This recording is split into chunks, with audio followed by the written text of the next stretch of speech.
আজকে যাইতেছি মির্জাপুর কাজে। অনেক দূরের রাস্তা, অনেক দূরে কাজে যাইতেছি, তাই ভাবলাম সবাইকে একটু এই ভিডিওটা দেই। সেই কারণে ভিডিওটা করে নিলাম, আশা করি অনেক ভালো লাগবে। মির্জাপুর যাওয়ার পথে খিদে লাগলো, তাই পাকুল্লা এক হোটেলে সবাই মিলে খেয়ে নিলাম। সবাই মিলে খেতে বসছি। সো সবাই মিলে খাওয়া দাওয়া শেষ করলাম। খাওয়া দাওয়া শেষ করে আবার সেই গাড়িতে উঠে পড়লাম।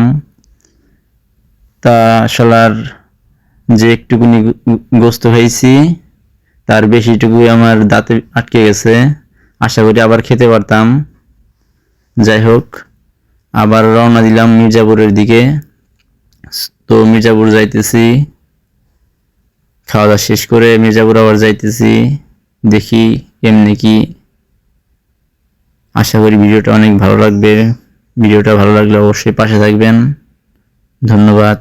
এই ধরনের ভিডিও পেতে চাইলে অবশ্যই পাশে থাকবেন।